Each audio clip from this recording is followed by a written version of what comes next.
Hi guys. So let's start with the last lecture of Prevention of Money Laundering Act 2002. हमने तीन lectures देखे, तीन lectures किए. अभी ये आज का हमारा लेक्चर लास्ट लेक्चर है. इसमें चैप्टर का कंप्लीट हो जाएगा. और ये जो भी टॉपिक्स आज है वो काफ़ी स्मॉल टॉपिक्स है, इजी है एंड सेल्फ एक्सप्लेनेटरी है ऐसे तो. बट एक बार हम देख लेंगे.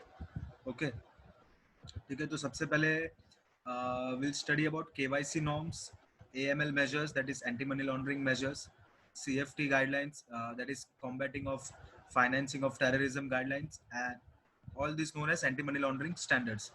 ठीक है. तो इसके बारे में क्या कहा है कि as per PMLA act and its rules, यानी कि prevention of money laundering act 2002 and prevention of money laundering rules, reporting entities का हम लोग ने डेफिनेशन क्या देखा था.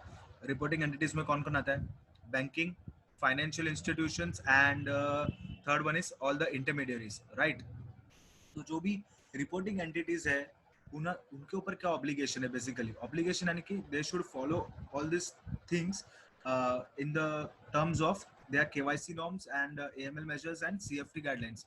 यानी कि मनी लॉन्ड्रिंग को कॉम्बैट करने के लिए एंटी मनी लॉन्ड्रिंग स्टैंडर्ड्स जो सेटअप किए हैं, जो prevention of money laundering act 2002 में है और उसके रूल्स में है, वो उनको फॉलो करने. जैसे कि सबसे पहले follow customer identification procedures. Customer identification procedure हमने ऑलरेडी देखा है. उसका मतलब क्या है? बेसिकली KYC करना. For example photo identity proof के लिए उनका फोटो लेना, फिर रेजिडेंशियल प्रूफ के लिए उनका आधार कार्ड लेना, या तो करंट एड्रेस है उसका इलेक्ट्रिसिटी बिल लेना, या तो हाउस टैक्स लेना not older than 2 months, and then या फिर पासपोर्ट है. ये सारी चीजें हैं वो कस्टमर को आइडेंटिफाई करती है, right, from where he belongs, where he resides. Okay, so customer का KYC प्रॉपर लेना. फिर जो जब भी वो अकाउंट ओपन करता है तभी, या फिर फॉर एग्जांपल जब भी उसका KYC अपडेट होता है, और where there is any when there is any change in their KYC, for example he has shifted his address from one place to another place, so he should update the address with the bank, right, जो भी current place पे वो अभी रह रहा है. ठीक है. तो PMLA एक्ट और रूल्स में ये लिखा हुआ है कि रिपोर्टिंग एंटिटीज को कुछ उसके ऊपर कुछ ऑब्लिगेशंस है एंटी मनी लॉन्ड्रिंग स्टैंडर्ड्स के बेसिस पे, यानी कि मनी लॉन्ड्रिंग ना हो उसके लिए जो भी स्टेप्स लिए गए वो सब फॉलो करने हैं. जैसे कि सबसे पहले उनका KYC लेना है. ओके. सेकंड है उनके ट्रांजैक्शंस मॉनिटर करने हैं. जो भी वो ट्रांजैक्शंस करते हैं उनको मॉनिटर करने हैं. ठीक है. अभी वो फॉर एग्जांपल ट्रांजैक्शन कर रहे हैं, जैसे कि हमारा एग्जांपल था जो वो शौविक चक्रवर्ती था. पहले 2,000 अमाउंट का छोटा छोटा ट्रांजैक्शन करता था, डिपॉजिट करता था सिर्फ 2,000 अमाउंट, फिर अचानक वो लैक्स में रुपीज इन्वेस्ट करने लगा. तो अगर बैंक पहले से ही मॉनिटर नहीं कर रही है कि वो कितना ट्रांजैक्शन कर रहा है, क्या उसका डेली बेसिस पे क्या उसका ट्रांजैक्शन है, कितने अमाउंट का ट्रांजैक्शन है, तो उसको बाद में पता नहीं चलेगा कि इसके ट्रांजैक्शन में कुछ वॉलेटिलिटी बहुत आ रही है, right. For seeing that they should monitor the transactions of all their customers, right. Third is report suspicious transactions. For example, we saw in a example, right, of Shovik Chakraborty when he started depositing lakhs of money in his account. Okay, अगर कुछ suspicious transaction है, कोई unusual transaction है, for example कोई बड़े amount का transaction है, तो उसको रिपोर्ट करना है अप्रोप्रिएट अथॉरिटी को, for example prevention money laundering की अथॉरिटीज को. अगर कोई अनयूजुअल ट्रांजेक्शन है या फिर कोई बड़ा ट्रांजेक्शन है, या फिर फॉर एग्जांपल समझो 50,000 या उसके ऊपर ट्रांजेक्शन करना है, तो पैन कार्ड देना पड़ता है. ठीक है. लेकिन कभी कौन यू नो कंसिक्यूटिवली बार बार 49,000 का अमाउंट उसके अकाउंट में कोई ना कोई डिपॉजिट कर रहा है, या तो वो हिमसेल्फ या तो कोई और, बार बार उसके अकाउंट में डिपॉजिट आ रहा है 49,000 का. ये सब सस्पिशियस ट्रांजेक्शन है, राइट. या फिर उसके अकाउंट से बार बार किसी पर्सन को ट्रांसफर हो रहा है, या फिर कोई बड़ा अमाउंट उसके अकाउंट में डिपॉजिट हो रहा है थोड़े थोड़े टाइम पे, और बड़ा अमाउंट वापस विड्रॉ हो रहा है या तो किसी और को ट्रांसफर हो रहा है. तो ये सब जो सस्पिशियस ट्रांजेक्शंस है उसके अकाउंट में हो रहे हैं वो रिपोर्ट करना है अप्रोप्रिएट अथॉरिटी को. फिर सारे स्टेप्स लेने जो कि रूल्स में और एक्ट्स में बताए गए हैं कि कैसे मनी लॉन्ड्रिंग को टैकल करना है. ओके. जो भी रूल्स में बताया गया है, जो भी एक्ट में बताया गया है, या फिर जो भी अमेंडमेंट्स आते हैं एक्ट में, वो सारे स्टेप्स उनको करने ताकि वो इम्प्लीमेंट कर सके अपने यहाँ पे, ताकि मनी लॉन्ड्रिंग जितना हो सके उतना कम कर सके, उसको प्रिवेंट कर सके, उसको रोक सके. ये सारे एंटी मनी लॉन्ड्रिंग स्टैंडर्ड्स उनको फॉलो करने, जो भी KYC नॉर्म्स है, AML मेजर्स है, CFT गाइडलाइंस है. ठीक है. फिर एक पॉलिसीज फ्रेम करके रखनी है उनको केवाईसी के लिए और एएमएल मेजर्स के लिए पॉलिसी फ्रेम करके रखनी है। इसका मतलब क्या है कि फॉर एग्जांपल जब अकाउंट ओपन होगा तो क्या क्या यू नो डिक्लेरेशन लेना है, क्या क्या डॉक्यूमेंट्स लेना है कंज्यूमर्स से, फॉर कस्टमर से अकाउंट ओपनिंग के time. For example account opening form भरवाना है, आधार कार्ड लेना है, पैन कार्ड लेना है, पासपोर्ट है तो पासपोर्ट लेना है।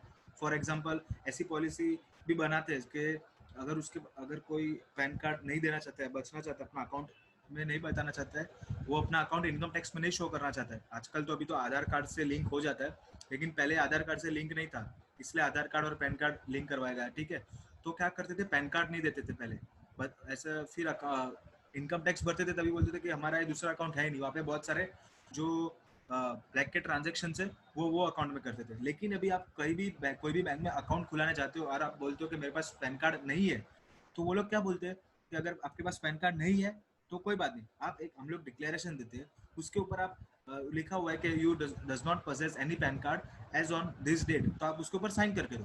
तो अभी उसके पास पैन कार्ड होगा तो वो ऐसा कोई फॉर्म साइन करेगा ही नहीं, सीधा सीधा पैन कार्ड दे देगा।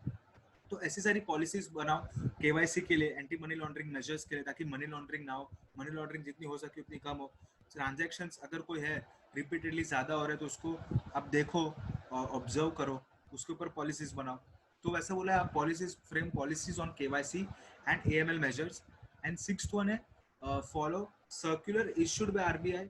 जो इसके रिगार्डिंग जो भी आरबीआई सर्कुलर इशू करता है बार बार केवाईसी पे या तो एएमएल पे या तो सीएफटी पे, जैसे कि आरबीआई ने 2012 में केम विद केवाईसी।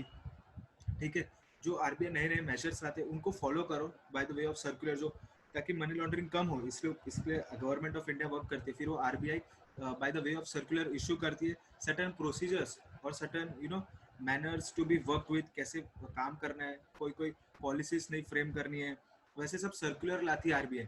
तो वो आरबीआई को आप टाइम टू टाइम फॉलो करो कि किसको फॉलो करने को बोला, ये सब सारी रिपोर्टिंग एंटिटीज को। रिपोर्टिंग एंटिटीज यानी कि कौन सी जो भी बैंकिंग है, फाइनेंशियल इंस्टीट्यूशंस है, नॉन बैंकिंग फाइनेंशियल इंस्टीट्यूशंस है यानी कि एनबीएफसीज है, फिर सारे इंटरमीडियरीज है, stock brokers, trustees and all. Okay, ठीक है, तो उनको सबको ये फॉलो करने को बोला है in the for the purposes of KYC norms, AML measures and CFT guidelines. क्या क्या है, सबसे पहले तो फॉलो कस्टमर आइडेंटिफिकेशन प्रोसीजर। अपने कस्टमर को पहचानो, कौन है आपका कस्टमर। ऐसा नहीं कि आपके पास कोई उसका प्रूफ नहीं है, आधार कार्ड नहीं है, पैन कार्ड नहीं है, फोटो आईडी नहीं है, कल उठ के उसको ट्रेस करना होगा तो कैसे ट्रेस करेंगे। You should know who is a customer, you should understand your customer. तो सबसे पहले तो फॉलो कस्टमर आइडेंटिफिकेशन प्रोसीजर यानी कि सीआईपी, यानी कि शॉर्ट में हम बोल सकते हैं उसका केवाईसी करके रखो। ओके, सेकंड, उसके ट्रांजैक्शंस को मॉनिटर करो। अगर कोई अनयूजुअल ट्रांजैक्शन है, कोई सस्पिशियस ट्रांजैक्शन है, तो उसको रिपोर्ट करो। और जो भी एक्ट में बोला गया है, या फिर रूल्स में बोला गया है, तो अमेंडमेंट्स के थ्रू जो भी नए नए स्टेप्स जो बताए हैं या फिर जो एफएटीएफ ने रेकमेंड किए हैं bye the way of their recommendation, वो सारे रिकमेंडेशंस को आप फॉलो करो। आप स्टेप्स लो उसको इम्प्लीमेंट करने के लिए, ताकि मनी लॉन्ड्रिंग कम हो सके। और हमने देखा है कि डायरेक्टली और इनडायरेक्टली, या तो इंटेंशनली या अनइंटेंशनली, बैंक ही सबसे बड़ा रोल प्ले करता है, या तो फाइनेंशियल इंस्टीट्यूशन का ही सबसे बड़ा रोल है मनी लॉन्ड्रिंग में। क्योंकि जब तक पैसा, ब्लैक मनी, फाइनेंशियल इंस्टीट्यूशन के थ्रू नहीं जाएगा, बैंक से नहीं जाएगा, तब तक वो वाइट नहीं होगा। इसलिए बैंक का यूज होने ही वाला है। तो अगर हमको बैंक में ऐसी पॉलिसीज फ्रेम करनी है, ऐसे रेगुलेशंस लाने, ताकि हम तभी उसको प्रिवेंट कर सकते मनी लॉन्ड्रिंग को। ठीक है, to take steps to implement all the recommendations you are receiving through acts, rules or amendments, and frame policies frame करो केवाईसी के, क्या केवाईसी में क्या क्या आप डॉक्यूमेंट्स लोगे, मनी लॉन्ड्रिंग को रोकने के लिए क्या क्या आप मेजर्स लोगे, एंटी मनी लॉन्ड्रिंग मेजर्स, उसके ऊपर पॉलिसी फ्रेम करो। एक जो कमिटी रहता है, बोर्ड ऑफ कमिटीज रहता है जो बैंक का, उसको मिलके पॉलिसीज फ्रेम करना है इसके ऊपर। और जो भी सर्कुलर आरबीआई इशू करता है, वो सारे सर्कुलर को क्या करना है, फॉलो करना है। ठीक है, बहुत ही इजी है। केवाईसी नॉर्म्स, केवाईसी के रिगार्डिंग कोई भी क्वेश्चन आता है तो ये आपको उसमें लिखना है कि बैंक्स को क्या क्या करना है। तो ये 6 चीज़ करनी है: customer identification procedure KYC, monitor transaction, suspicious report suspicious transactions, फिर take steps to implement all the acts, rules and amendments therein instructions given in the amendments, और पॉलिसीज फ्रेम करनी है केवाईसी के ऊपर और एएमएल मेजर्स के ऊपर, and circular follow करना है जो भी आरबीआई इशू करता है केवाईसी के रिगार्डिंग, एएमएल के रिगार्डिंग या तो सीएफटी के रिगार्डिंग। ओके, ठीक है, तो ये था फर्स्ट आंसर आपका, ज़्यादा डिटेल में बताने की ज़रूरत नहीं, self explanatory. Main thing is like KYC is quite an important answer. It is asked frequently in the exam, so you have to just remember these 6 points. Okay, follow CIP, monitor transaction, report suspicious transactions, take steps to implement everything given in acts, rules, amendments, frame policies on KYC and AML measures, and follow all the circulars issued by RBI. Okay, the objective of KYC norms, AML measures, and CFT guidelines. इसका objective क्या है KYC norms बनाने का, AML measures लाने का, CFT guidelines लाने का? इसका ऑब्जेक्टिव क्या है? Of course to prevent banks from used being used intentionally और अनइंटेंशनली. जैसे कि हमने पहले भी देखा कि बैंक्स ही है वो जहाँ से कोई भी ब्लैक मनी रूट होके वाइट मनी होगा.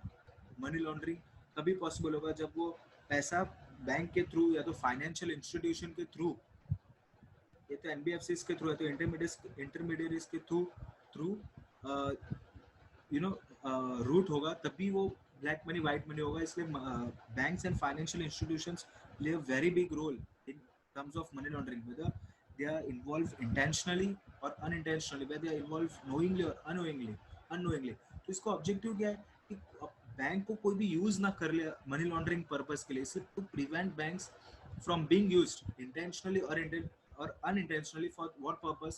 For money laundering and terrorist financing activities. चाहे वो मनी लॉन्ड्रिंग हो, चाहे वो किसी यहाँ से फंड्स को रूट कर रहे, आईएसआईएस को टेररिस्ट फाइनेंस कर रहे, तालिबान में रूट कर रहे फंड्स को, तो बैंक का यूज ना हो. बैंक को ऐसा नहीं कि बैंक को पता नहीं चल रहा है और फंड्स ट्रांसफर हो रहे हैं यहाँ से कहीं और ट्रांसफर हो रहे हैं. ठीक है, तो ये उसका मेन ऑब्जेक्टिव है, to prevent banks from being used intentionally and unintentionally for money laundering and terrorist financing activities. Okay, and to know and understand their customers. तुम्हारे जो कस्टमर्स है उनको आप जानो पहचानो, यू नो. इसलिए तो केवाईसी लाया गया ना, to know your customer. what does KYC stands for? Know your customer. Okay, so knowing as of what? To know what type of transactions they are doing, to know the amount of transactions they are doing, what limit they have got from, if they are doing transactions in small amounts and now they are doing transactions in very big amount, then what is the volatility of their transactions happening, what is the average amount of transactions happening or average balance in their account as of a particular month, and there any changes therein.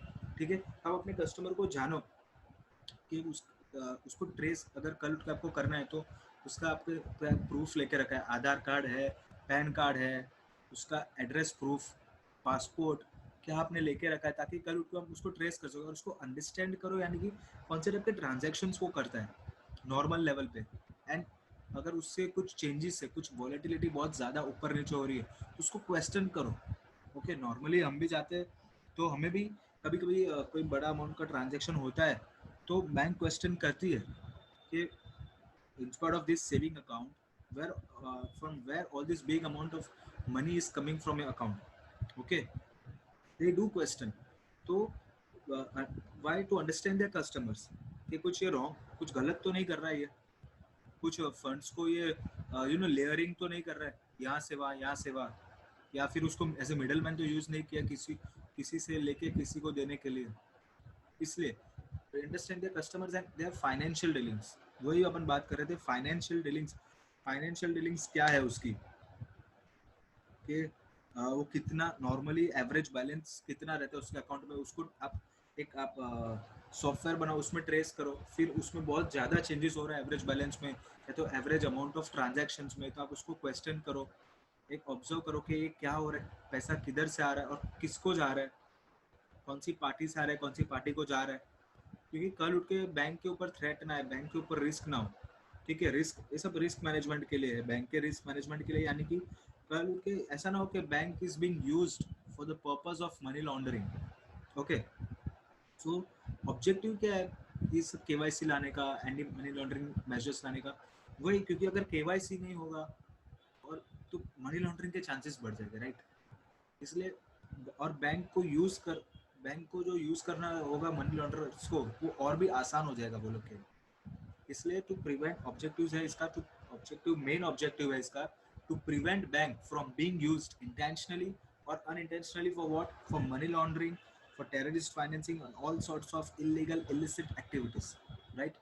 And to know and understand their customers and what type of financial transactions they carry on day to day basis, what type of financial dealings they do with the bank. Okay, these are the main objectives of KYC norms, AML measures and CFT guidelines. So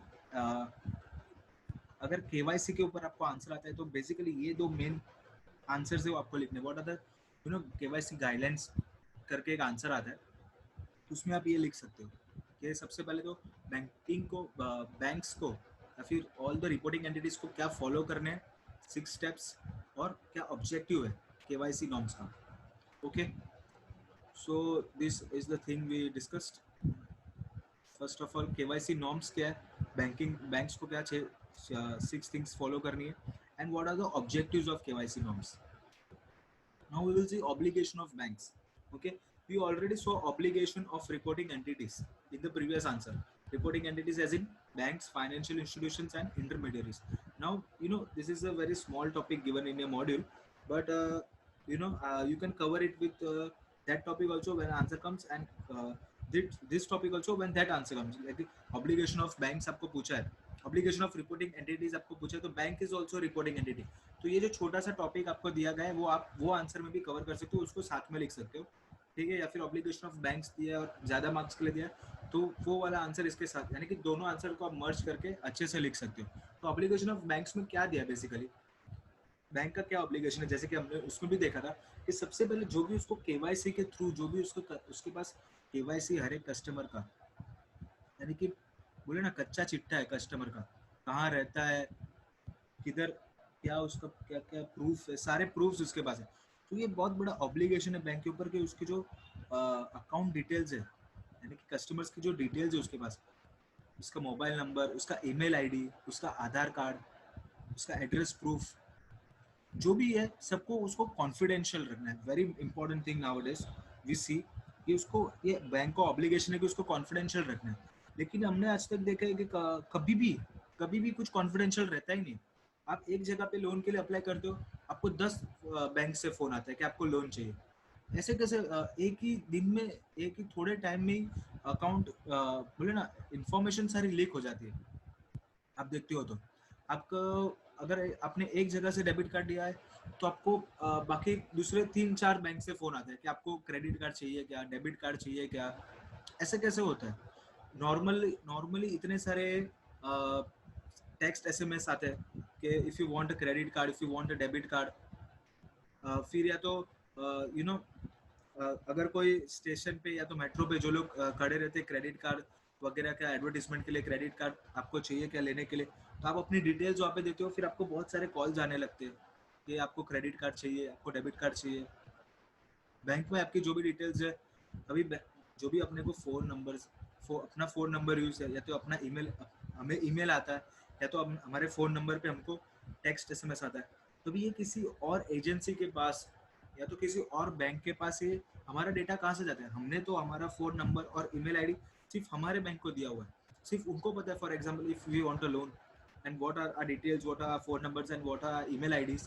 Now they sell it to their other agencies, not directly to other banks, they sell it to other agencies, marketing agencies we call it, उनको sell कर देते हैं। तो फिर उनका हमें computer से generated text SMS आते हैं, if you want a loan, if you want a debit card, credit card, whatever, they uh, they also call us that if you want a credit card, many times this is a fraud। So strictly bank को बोला गया है to not to sell their details, but it in practical life it rarely happens that they do not sell their details, sell our details, you know because they used to earn a lot from these details. When they sell it out to marketing agencies, they get good amount of money for per customer with their mobile number and their email ID. They get a good amount. So many times it happens that banks are directly involved in selling, or otherwise there can be, ऐसा भी हो सकता है कि जो बंदा जिसके पास ये काम है बैंक में, पर्टिकुलरली जो स्टाफ के पास ये काम है सारा डेटा मैनेज करके रखने का, वो लीक कर देता है मार्केटिंग एजेंसीज को। समझो मार्केटिंग एजेंसी ने उसको कुछ थोड़ा बहुत पैसा खिला दिया, तो वो सारा डेटा मार्केटिंग एजेंसीज को एक पेन ड्राइव में दे देता है, यानी कि जैसे भी देता हो वो लीक कर देता है। तो बैंक्स का ऑब्लिगेशन है कि कीप कस्टमर्स डिटेल कॉन्फिडेंशियल, किसी को बताए नहीं अपने कस्टमर्स की डिटेल्स, क्योंकि उसने आपको दी है तो एक नेसेसिटी थी, इसलिए दी है, नहीं कि सबको बताने के लिए भी। उसमें पैन कार्ड का डिटेल्स आपको दिया हुआ है, सारी क्रेडिट कार्ड की डिटेल्स, उस अगर डेबिट कार्ड की है तो सारे नंबर्स, जो डेबिट कार्ड के नंबर्स है अलॉन्ग विद यार सीवीवी नंबर, सारा बैंक के पास है। जो सारा वो सेल आउट करेंगे तो क्या इसके कुछ ऑथेंटिसिटी नहीं रहेगी, कुछ ट्रांसपेरेंसी नहीं रहेगी, कभी भी कोई फ्रॉड होना बहुत ही आसान हो जाएगा। अगर किसी और मार्केटिंग एजेंसी को हमारे डेबिट कार्ड का नंबर पता है, सीवीवी पता है, it will be so easy for them to हमारे अकाउंट से पैसे निकालने के लिए। तो strictly it is obligation of bank to not to sell our details to anyone.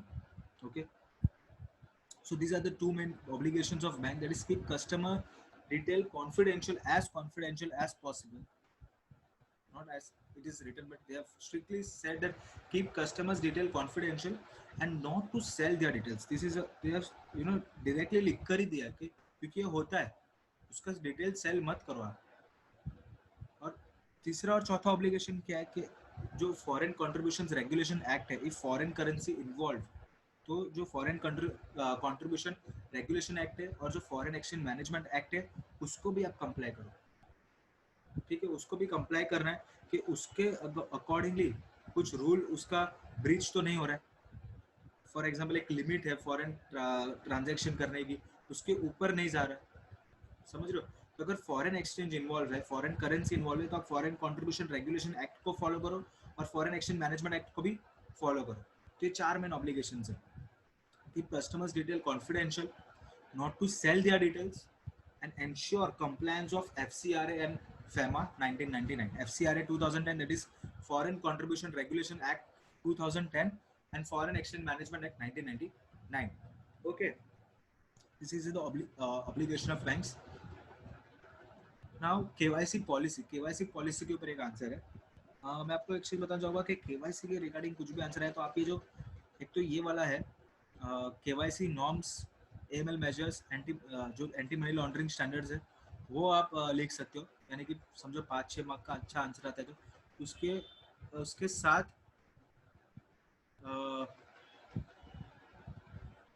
ये जो ऑब्जेक्टिव्स ऑफ KYC नॉर्म्स है वो लिख सकते हो, एंड KYC पॉलिसी, ये वाला आंसर आप लिख सकते हो, टू स्ट्रेच योर आंसर, तो केवाईसी पॉलिसी में सबसे पहले क्या कहेंगे, कोई भी आप सबसे पहले बोला है कि it's a obligation of banking और reporting entities to frame KYC policies and anti money laundering measures.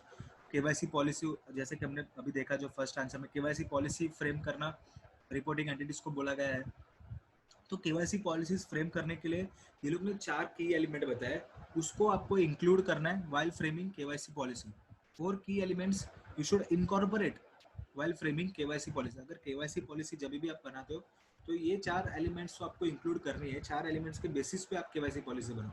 सबसे पहले customer acceptance policy. Customer acceptance policy यानी कि क्या, कस्टमर को एक्सेप्ट जब आप कर रहे हो, जब कोई आपके पास नया कस्टमर आ रहा है अकाउंट ओपन करने के लिए, तो आप कैसे करोगे, उसको एक फॉर्म साइन कराओगे, उसकी सारी डिटेल्स लोगे फॉर्म्स में, कि उसके from where he belongs, what is his name, what is his father's name, mother's name, किसको नॉमिनी बनाना चाहता है, फिर वो डीआईबीपी इंश्योरेंस, फिर एक क्या बोलते हैं, कस्टमर्स को एक्सेप्टेंस करने की पॉलिसी, यानी कि बेसिकली क्या है कि उसके एक डिक्लेरेशन ले लें उससे कि एज अ कुछ भी कभी भी कोई अनयूजुअल ट्रांजैक्शन नहीं करना है आपको, बैंक को बता के करना है, जो भी हमसे साइन करवा के लेके लेते बहुत सारे, ठीक है, हम लोग तो पढ़ते भी नहीं है, वो अलग बात है, लेकिन कस्टमर्स एक्सेप्टेंस पॉलिसी यानी कि बेसिकली एक एक्सेप्टेंस पॉलिसी बनाओ कि जब भी आप नए कस्टमर लेते हो तो क्या क्या आपकी पॉलिसी से उसको एक्सेप्ट करने की, क्या क्या उसको डिटेल्स देनी पड़ेगी। ओके, एक कस्टमर एक्सेप्टेंस पॉलिसी बनाओ। फिर एक customer identification procedure. Identification procedure यानी कि जैसे कि हमने पहले भी देखा, उसको आइडेंटिफाई करने के लिए, यानी कि कौन है एग्जैक्टली आपका कस्टमर, उसको आइडेंटिफाई करो आप, यानी कि उसका आधार कार्ड लो, फोटो आईडी प्रूफ लो, एड्रेस प्रूफ लो, फिर एड्रेस प्रूफ में आप चाहे पासपोर्ट लो, इलेक्ट्रिसिटी बिल ले सकते हो, हाउस टैक्स की रिसिप्ट ले सकते हो, टेलीफोन बिल ले सकते हो, नॉट ओल्डर देन 2 मंथ्स। ये सारी कस्टमर आइडेंटिफिकेशन प्रोसीजर आप फॉलो करो ताकि आपको पता चले कि आपका कस्टमर एग्जैक्टली कौन है, कहाँ से है, कहाँ पे रहता है। You know exactly everything about your customer. So कल उठ के अगर उसको ट्रेस डाउन करना है तो आप इजिली कर सको, या फिर कोई अथॉरिटी आपके पास उसके रिगार्डिंग इंफॉर्मेशन मांगती है, डेटा मांगती है, तो आप उनको दे सको और वो अथॉरिटी उनको ट्रेस डाउन कर सके। ठीक है। और जैसे कि मैं देखा, ट्रांजेक्शन्स मॉनिटर करने की पॉलिसी बनाओ कि उसके ट्रांजेक्शन्स कंटिन्यूसली मॉनिटर हो, क्योंकि वो कोई अनयूजुअल या सस्पिशियस ट्रांजेक्शन ना करे। केवाईसी पॉलिसी में ये तीसरा पॉइंट है, elements to inform to include while framing KYC policy के मॉनिटरिंग ऑफ ट्रांजेक्शन्स। उसको ट्रांजेक्शन्स मॉनिटर हो वैसे एक पॉलिसी बनो, पॉलिसी में वो चीज़ को एक एस्पेक्ट इंक्लूड करो। और चौथा है रिस्क मैनेजमेंट। आपका रिस्क मिटिगेट हो, जितना हो सके रिस्क आपके ऊपर कम हो, रिस्क कम से कम हो, और मनी लॉन्ड्रिंग को जितना हो सके आप प्रिवेंट कर सको, वैसे एक रिस्क मैनेजमेंट पॉलिसी बनो। आजकल तो कंपनीज एक्ट में भी risk committee is now compulsory, risk management committee बनानी पड़ती है लिस्टेड कंपनी को, क्योंकि अगर कोई थ्रेट है, कोई रिस्क है, तो उनको प्रिडिक्ट करना है और उसको ट्राई टू मिटिगेट देम, कि कम जितना कम हो सके रिस्क उतना कम करना है, प्रिवेंट करना है रिस्क से। Okay, these are the four elements that should be you should be including while framing a KYC policy. First is customer acceptance policy, that is CAP. Second is customer identification procedure, तो इनका KYC सारा लेना है, CIP. Third is monitoring of transactions. Fourth is risk management. ठीक है, CCMR, you can say it like that. Four key elements of KYC policy. First is customer acceptance policy, customer को accept करने। जब आप customer को accept करते हो तो उसके लिए रिगार्डिंग आप क्या पॉलिसीज बनाते हो, कि उसका नॉमिनी कौन होगा एंड ऑल। फिर second is customer identification procedure. Customer identification procedure यानी कि बेसिकली केवाईसी डॉक्यूमेंट्स उसके सारे लेने हैं। फिर मॉनिटरिंग ऑफ ट्रांजेक्शन, उसके ट्रांजेक्शन्स को मॉनिटर करना है, और जितना हो सके रिस्क कम लेना है, रिस्क मैनेजमेंट करना है to mitigate your risk. Okay, customer four what are the four key elements of KYC policy? Customer acceptance policy, customer identification procedure, monitoring of transactions, and risk management. Remember these 4 points now only: customer acceptance policy, customer identification procedure, monitoring of transactions, and risk management. Okay, ठीक है, ये 4 key elements of KYC policy हमने देखे। भी ये KYC policy के elements में हम लोग जो देख रहे हैं कि कस्टमर का एक्सेप्टेंस पॉलिसी, कस्टमर का आइडेंटिफिकेशन प्रोसीजर, तो ये जो बार बार हम वर्ड यूज कर रहे हैं कस्टमर कस्टमर, तो exactly what is the definition of customer as far as KYC is concern, as far as know your customer KYC is concern. What is the definition of customer, customer का definition क्या है exactly जब आप बोलते हो कि KYC, बार बार KYC बोल रहे हो कि कस्टमर की ये डिटेल लेनी, कस्टमर की वो डिटेल लेनी, लेकिन कस्टमर कौन है एग्जैक्टली अपना, उसको भी तो समझना पड़ेगा ना। तो कस्टमर कौन है? सिंपल है, जो अपने यहाँ पे क्या खोलाता है, अकाउंट खोलाता है, वो कस्टमर है। इन लेमन टर्म्स, जो बैंक में अकाउंट खुलाता है, जो बैंक के पास अकाउंट खुलाता है, अगर हम कोई बैंक के पास अकाउंट खुलाते हैं तो हम उनके कस्टमर है, एज सिंपल एज दैट। ठीक है, तो 4 पार्ट में डिवाइडेड किया है कस्टमर को। सबसे पहले, अगर हम नॉर्मली एज अ इंडिविजुअल हम बैंक के पास अपना अकाउंट खुलाते हैं तो हम हो गए कस्टमर। या फिर फॉर एग्जांपल हम लोग करंट अकाउंट खुलाते हैं, हमारी जो फर्म है, सोल प्रोप्राइटर है या पार्टनरशिप फर्म है, तो कंपनी है, कंपनी के नाम पे जो अकाउंट खुलाते हैं तो वो उसका कस्टमर हो गया, कोई भी पर्सन या तो एंटिटी। या फिर समझो कोई भी यू नो अगर कोई ट्रस्ट है, ठीक है, कोई ट्रस्ट है तो अकाउंट किसके नाम पे खुलता है? जो भी ऑथर है, जो सेटलर ऑफ ट्रस्ट है, वो किसको ट्रांसफर करता है प्रॉपर्टी? ट्रस्टी को ट्रांसफर करता है, for the benefit of home, beneficial owner के बेनिफिट के लिए वो ट्रस्टी को ट्रांसफर करता है। तो ऐसे सब चीज में अगर ट्रस्टी के नाम पे, अगर ट्रस्ट के नाम पे अकाउंट ओपन हो रहा है तो the bank should know who the beneficial owner is. इससे अल्टीमेट बेनिफिट किसको होने वाला है? तो क्योंकि अल्टीमेट बेनिफिशियल ओनर अगर बैंक को पता नहीं है तो किसको कैसे बेनिफिट ट्रांसफर करेंगे, right? In the case of settling of trust, अगर ऑथर ने कोई ट्रस्ट बनाया है, कोई प्रॉपर्टी ट्रांसफर की है ट्रस्टी के नाम पे for the benefit of beneficial owner, ठीक है। नॉर्मली ट्रस्ट में क्या होता है, एक ऑथर जो होता है यानी कि जो ट्रस्ट लिखता है वो किसी ट्रस्टी के नाम पे प्रॉपर्टी ट्रांसफर करता है, क्यों, ताकि और किसी बेनिफिशियल ओनर के लिए, ताकि उसको बेनिफिट हो सके, किसी और को बेनिफिट होने के लिए किसी और को यानी कि ट्रस्टी को वो प्रॉपर्टी ट्रांसफर करता है, ठीक है। तो इन द केस अगर कस्टमर, तो एट लास्ट कस्टमर कौन है, यानी कि बेनिफिशियल ओनर है। बेनिफिशियल ओनर अगर ट्रस्टी ने ट्रस्ट के नाम पे कोई अकाउंट खुलाया है बैंक में, बैंक में कोई ट्रस्ट का अकाउंट है, तो उसको उसका बेनिफिट किसको होने वाला है, वो बेनिफिशियल ओनर को। तो एट लास्ट कस्टमर तो वो है ना बैंक का, तो उनको पता होना चाहिए कि वो बेनिफिशियल ओनर कौन है। अगर वो इंडिविजुअल बेसिस पे खुला रहा तो मैं ही हूँ, लेकिन ट्रस्ट ऐसा कुछ है तो बेनिफिशियल ओनर है, वो उसका कस्टमर है। इसलिए सेकंड इज, ये लोग ने बोला beneficial owner on whose behalf the account is maintain, ये भी उसका कस्टमर है as far as KYC policy is concern. तो उसकी भी सारी डिटेल्स दो। अगर आप ट्रस्ट के नाम पे अकाउंट खुलाते हो तो जो भी बेनिफिशियल ओनर है इसका, जिसको भी बेनिफिट होने वाला है उसके भी डिटेल्स वो लोग लेते हैं कि किसको बेनिफिट होने वाला है, ठीक है। फिर beneficiaries of transaction conducted by intermediaries, फिर बहुत सारे इंटरमीडियरीज हम लोग ने देखा, स्टॉक ब्रोकर, सब ब्रोकर, ये वो। तो जो स्टॉक ब्रोकर्स वगैरह रहते हैं वो नॉर्मली हम लोग, हमारा अकाउंट रहता है डिमेट अकाउंट ब्रोकर के पास, सब ब्रोकर के पास।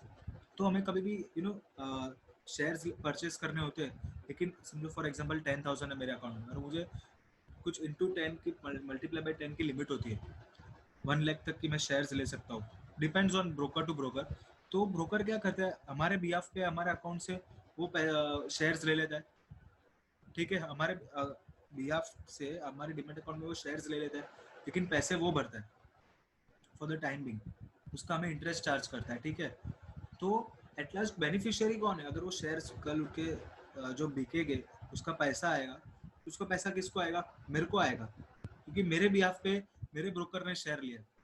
तो अगर मेरे बिहाफ पे कोई ट्रांजेक्शन कंडक्ट किया है मेरे सब ब्रोकर ने, मेरे ब्रोकर ने, तो उसका बेनिफिशियरी कौन हूँ, मैं हूँ।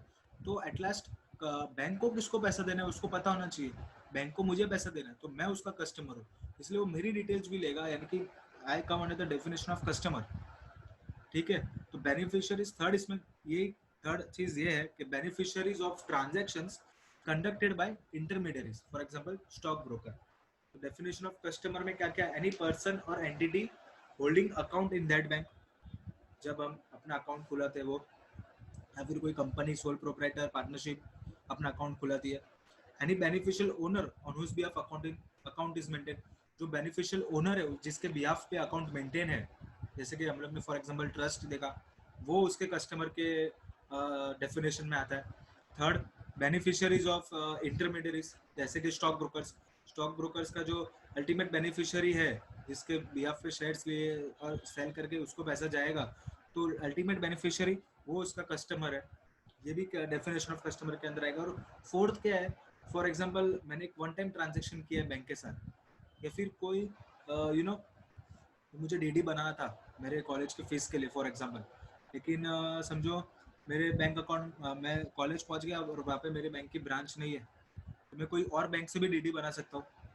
तो मैं कोई और बैंक से डीडी बनाऊंगा तो मैं वन टाइम ट्रांजेक्शन कर रहा हूँ विद दैट बैंक, वो मुझे चार्ज करेगी फॉर एग्जांपल जो भी अमाउंट है, लेकिन मुझे डीडी बना के दे देगी।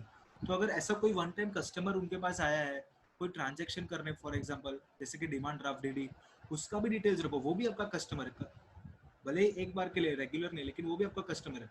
क्या पता उन्होंने उसने जो, ये तो मैंने कॉलेज का एग्जांपल दिया, लेकिन उसने जो डीडी बनाई समझो वो किसी और को ट्रांसफर करने के लिए बना रहा है ताकि उसके बैंक में शक ना हो, इसलिए कोई और बैंक में जाके वो डीडी बना के किसी को ट्रांसफर कर रहा है पैसा, आप समझ रहे हो। तो क्या पता वो मनी लॉन्ड्रिंग में इन्वॉल्व, वो लेयरिंग क्रिएट कर रहा हो। तो ऐसे सारे कस्टमर्स, या फिर वो कोई बड़ा अमाउंट का ट्रांजेक्शन एक टाइम, खाली एक ही बार ट्रांजेक्शन कर रहा है पर वो कोई बड़ा अमाउंट का ट्रांजेक्शन कर रहा है, तो उसका भी डिटेल्स आपको रखना है, वो भी आपका एक कस्टमर है। फॉर एग्जाम्पल जैसे कि हम लोग बैंक में डिपॉजिट करने जाते हैं, किसी और के अकाउंट में पैसा डिपॉजिट करने जाते हैं, तो अभी किसी और के अकाउंट में पैसा डिपॉजिट करने जाते हैं, लेकिन हम लोग 50,000 से ऊपर पैसा अगर हमें डिपॉजिट करना होता है तो हमारा पैन कार्ड लेती है बैंक, इन शॉर्ट हमारा डिटेल्स लेती है कि किसने डिपॉजिट कराया था, तो हम लोग भी उसके कस्टमर के डेफिनेशन में आ जाते हैं। क्योंकि कल उठ के अगर उसको देखना होगा कि ये इतना बड़ा अमाउंट किसी थर्ड पार्टी ने डिपॉजिट किया इसके अकाउंट में, तो उसके डिटेल्स होनी चाहिए बैंक के पास, राइट? इसलिए वो हमारा पैन कार्ड लेती है। या फिर कोई नहीं, 50,000 नहीं तो बहुत बड़ा अमाउंट, 1 लाख, 2 लाख, 10 लाख, 20 लाख कोई डिपॉजिट करा के जाता है, तो उसका अगर कल उठ के कोई भी ऐसी कोई भी बैंक में जाके किसी और के अकाउंट में 10 लाख, 20 लाख डिपॉजिट कराने जाता है, तो बैंक वाले तो सोचेंगे ना एक बार के लिए कि इसका मैं डिटेल्स लिख के रखूँ कि कौन था ये, किसने डिपॉजिट करवाया है, ठीक है? तो डेफिनेशन ऑफ कस्टमर में कौन कौन आता है? नॉर्मल एज ए पर्सन हम, या फिर एज ए कंपनी या पार्टनरशिप सोल प्रोप्राइटर, हम एज ए कोई भी एंटिटी हम अकाउंट ओपन करने जाते हैं, तो एनी पर्सन और entity holding account in that bank, वो तो है ही। फिर कोई भी बेनिफिशियल ओनर, दो टाइप का बेनिफिशियरीज, एक बेनिफिशियल ओनर यहाँ पे दिया गया है on whose behalf account is maintain, यानी कि ट्रस्ट का एग्जांपल हम लोग ने देखा। फिर beneficiaries of transaction conducted by intermediaries, intermediaries जो है स्टॉक ब्रोकर्स है वगैरह। फिर एनी पर्सन और entity conducting transaction with that bank, यानी कोई ट्रांजैक्शन कंडक्ट कर रहा है, तो कोई डिपॉजिट कर रहा है बड़ा अमाउंट का, या तो कोई डीडी बना रहा है, डिमांड ड्राफ्ट बना रहा है, तो सारे डेफिनेशन ऑफ कस्टमर के अंदर आते हैं अंडर केवाईसी पॉलिसी, यानी कि उसका वो कस्टमर के डेफिनेशन में आता है अंडर व्हाट, केवाईसी पॉलिसी। इसलिए उसका क्या करना है, आपको केवाईसी लेना है, सिंपल। और जो 4 एलिमेंट्स है केवाईसी पॉलिसी के, वो क्या है? कस्टमर एक्सेप्टेंस पॉलिसी, कि कस्टमर को एक्सेप्ट करने के टाइम आप क्या पॉलिसीज बनाते हो। फिर कस्टमर आइडेंटिफिकेशन प्रोसीजर्स, सीआईपी, यानी कि KYC documents, monitoring of transactions को मॉनिटर करना है और रिस्क को कम करना है, जितना हो सके रिस्क को कम करना है, मिटिगेट करना है, रिस्क मैनेजमेंट, ठीक है? केवाईसी पॉलिसी ये हम लोग ने देखा। भी introduction of new technologies like credit cards, जो नई नई टेक्नोलॉजीज बाहर आ रही है मार्केट में पैसा ट्रांसफर करने की, या फिर पैसा पेमेंट करने की बोलते हैं हम लोग। क्रेडिट कार्ड है, डेबिट कार्ड है, smart cards, gift cards, Paytm, Airtel payments bank, Titan का वॉच आ रहा है अभी, तो वॉच से डायरेक्टली पे कर सकते हो। The type of debit card in which you have to not insert, just आपके मोबाइल में फोटो हो और आप उसके ऊपर मशीन के ऊपर रख दो, फिर भी आप पे कर सकते हो। We are witnessing a lot of reforms in as far as the payment payment cycle is concerned, payment system is concerned। बहुत सारी नई नई टेक्नोलॉजीज आ रही है मार्केट में। एक बार पेटीएम आया तो उसके पीछे फोन पे, गूगल पे, क्या क्या नहीं आ रहा है। फिर क्रेडिट कार्ड्स और डेबिट कार्ड्स तो है ही इतने टाइप से, कितने सारे टाइप्स के स्मार्ट कार्ड्स आ रहे हैं आजकल। फिर स्मार्ट कार्ड्स, फिर गिफ्ट कार्ड्स आ रहे हैं।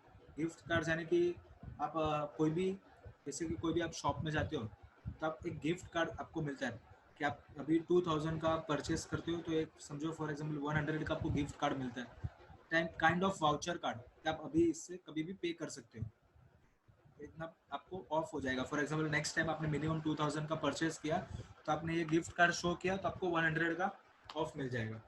All this gift cards, smart cards is kind of like prepaid cards, जो आपको रिटेल स्टोर्स आपको देती है कि सब फॉर एग्जांपल आपने कुछ अमाउंट आपने वहाँ पे डिपॉजिट करा है और उससे कार्ड ले लिया, और जितनी भी बार आप शॉपिंग के लिए जाते हो, शॉप करने जाते हो वो कार्ड में, उतनी बार आपको स्वाइप करके पेमेंट कर सकते हो एडवांस में, पहले prepaid cards, they are kind of prepaid cards.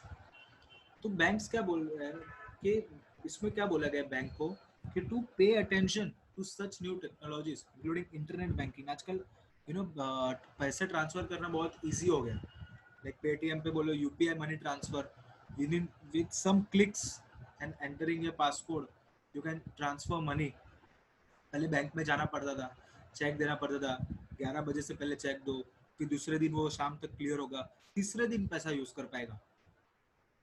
2 दिन तक तो वेस्ट ही हुआ ना, मेरा पैसा तो मैं यूज ही नहीं कर पाया ना, मुझे उसके ऊपर कुछ इंटरेस्ट तो वैसे भी समझो करंट अकाउंट है तो मिलने नहीं वाला, और तीसरे दिन सामने वाली पार्टी मेरी यूज कर पा रही। लेकिन आजकल हर एक बैंक का ऑफिशियल ऐप है, अगर बैंक का ऑफिशियल ऐप नहीं भी है तो पेटीएम जैसे ऐप्स है जहाँ पे आप यूपीआई मनी ट्रांसफर करते हो और सीधा बोलते ना वो अमिताभ बच्चन का नहीं आता है केबीसी में, ये गया आपके खाते में पैसा। तो वैसा ऐसे सारे सिस्टम है कि with in you know 1 minute में आपका ट्रांजैक्शन हो जाता है, बड़े से बड़ा अमाउंट भी क्यों ना हो। तो बैंक्स को स्पेशली बोला है कि ये सारे आप जो नई नई टेक्नोलॉजीज उसके ऊपर आप मॉनिटर करो, क्योंकि इससे तो मनी लॉन्ड्रिंग नहीं हो रहा है। अभी फॉर एग्जांपल मेरे पास बहुत सारे पैसे हैं, मनी लॉन्ड्रिंग के पैसे। तो मैंने बहुत सारे रिटेल शॉप्स में अलग अलग, अभी इंडिया में इतना फेमस नहीं है लेकिन आउटसाइड कंट्रीज में आप जाते हो तो जो बड़ी बड़ी ब्रांड्स है जिसकी चेन स्टोर्स है ऑल ओवर द कंट्री या फिर all over the city, all over the particular place, तो they use to issue prepaid card, kind of smart card और गिफ्ट कार्ड। तो उसमें कैसा होता है, फॉर एग्जाम्पल आपने 10,000 का डिपॉजिट करा के आपने कार्ड ले लिया। जैसे कि हम लोग मैक्सेस में कैसे कार्ड लेते हैं, मैक्सेस कोई भी मॉल में, गेमिंग जोन में आपने पैसे दे दिए और कार्ड आपको दे दिया स्वाइप, तो जितनी भी बार आप स्वाइप करो आप खेल सकते हो वो कार्ड से, है ना। तो वैसे ही कार्ड आपको दे देते हैं रिटेल स्टोर में से, ताकि आप कभी भी आओ आप शॉपिंग के लिए तो आप स्वाइप करके आप पैसे से आप शॉपिंग कर सकते हो। या फिर आप हमारी ब्रांच कोई और है तो वहाँ पे भी आप सेम कार्ड यूज़ कर सकते हो, ये सारी फैसिलिटीज देते हैं। ये कार्ड नॉर्मली लोग क्यों लेते हैं, क्योंकि फॉर एग्जांपल आपने एक साथ 10,000 का कार्ड ले लिया, 10,000 डिपॉजिट करा के, तो आपको फॉर एग्जांपल 11,000 बैलेंस देना, यानी कि आपको लगेगा कि मेरा 1,000 का प्रॉफिट हो रहा है, ठीक है। लेकिन नॉर्मली वो लोग की क्या स्ट्रेटेजी होती है कि वो लोग को एक साथ 10,000 रुपीज़ तो मिल गए, भले आज आप शॉपिंग करोगे 3-4 महीने बाद, लेकिन वो लोग का तो कंफर्म हो गया ना कि मेरा 10,000 का शॉपिंग तो गया, 10,000 का सेल्स तो हो गया। पैसे चाहे अभी कभी कभी भी वो विड्रॉ करे, कभी भी वो कार्ड स्वाइप करे, पैसे उसके पास पहले ही पहुंच गए 10,000 रुपये, तो उसके ऊपर 1,000 या 500 500 रुपीज़ कुछ ना कुछ अमाउंट या फिर कुछ ऐसे गिफ्ट कार्ड्स दे देता है। तो ये सारी जो नई नई टेक्नोलॉजीज आती है इससे मनी लॉन्ड्रिंग बहुत बढ़ जाता है। फॉर एग्जाम्पल मेरे पास मनी लॉन्ड्रिंग के बहुत सारे पैसे पड़े, मैंने मेरे फ्रेंड्स में डिस्ट्रीब्यूट कर दिया, और हम लोग ने क्या किया, बहुत सारी ऐसे रिटेल स्टोर्स में जाके प्रीपेड कार्ड्स ले लिया। प्रीपेड कार्ड वाला तो मुझे नहीं पूछेगा ना भाई तेरे पास ये पैसे कहाँ से आए, उसको तो क्या मतलब है, उसको पास इतने सारे पैसे आ रहे हैं। तो मैंने 10 वही मतलब अलग अलग स्टोर्स, रिटेल स्टोर्स से सारे जगह से मैंने अच्छे अच्छे अमाउंट का प्रीपेड कार्ड्स बना लिया। एटलास्ट जो मनी लॉन्ड्रिंग के जो पैसे आ रहे हमें यूज ही करने ना, खुद के लिए यूज ही करना है, तो पहले से ऐसे कार्ड्स ले लो, समझ रहे हो। या फिर कैसे होता है ये जो पोकर चिप्स, ये जो सब रहते हैं ना, पोकर खेलते हैं सब जगह, पोकर चिप्स वगैरह मिलता है, क्या बोलते हैं, पोकर चिप्स मिलता है, वो कसिनो कसिनो में खेलते हैं। तो नॉर्मली एक बार ऐसा फ्रॉड हुआ था कि एक जो पर्सन था उसने क्या किया, अपना एक बहुत अच्छा उसने ट्रैवल एजेंट उसका दोस्त था, तो उसके साथ मिलके एक प्लान बनाया, एक बुकिंग किया। फॉर एग्जांपल यहाँ से मैं जाऊँगा यूएस में या तो कोई अच्छी कंट्री में, लाइक फॉर एग्जांपल मैं गोवा जाऊँगा, for example Mumbai to Goa जाऊँगा, उसके लिए आप मेरा एक अच्छा प्लान ऑर्गेनाइज करो, टूर ऑर्गेनाइज करो कि फॉर एग्जांपल मैं इधर से फ्लाइट में जाऊँगा, फिर वहाँ पे मैं अच्छी होटल में रुकूंगा, 5 स्टार होटल में, फिर वहाँ पे मुझे अच्छी सारी सर्विसेज मिलेगी अकोमोडेशन की। फिर साथ में बहुत सारी ट्रैवल एजेंसीज आपको गोवा, लास वेगस ऐसी सब प्लेस पे जाते हो तो आपको पोकर चिप्स भी कुछ अमाउंट तक आपको फ्री में पोकर चिप्स भी देती है, मतलब उसके बजट में इंक्लूड है। तो वो क्या होता है उसमें कि जो भी फैसिलिटीज़ है उसका, फॉर एग्जांपल $1,000 का एक्सपेंस था, ठीक है। तो वो लोग क्या बताएंगे कि उसका $10,000 का एक्सपेंस था, और रिमेनिंग क्या करेंगे, एक्सपेंस उतना ज़्यादा बताएंगे कि मैंने ट्रैवल एजेंट को इतना ज़्यादा दिया था, और बदले में ट्रैवल एजेंट क्या करेगा, उसको कसिनो के साथ उसका टाइप रहता है, तो उसकी वो इतनी पोकर चिप्स उसको ज़्यादा दिला देगा।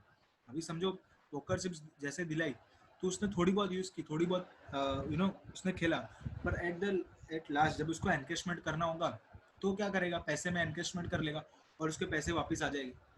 तो नॉर्मली क्या होता है, कभी कभी अगर मनी लॉन्ड्रिंग भी होता है ना, तो ये जो कसिनोज है ये सब जगह पे बहुत होता है। अभी एयरटेल पेमेंट्स बैंक ये सब जो बोल रहे के, एयरटेल पेमेंट बैंक का एक एडवर्टाइज देखते हैं हम लोग कि कोई भी शॉप में जहाँ पे एयरटेल पेमेंट बैंक है वहाँ से आप अपना पैसे विड्रॉ कर सकते हो, आपको कैश मिलेगा, काइंड ऑफ एटीएम।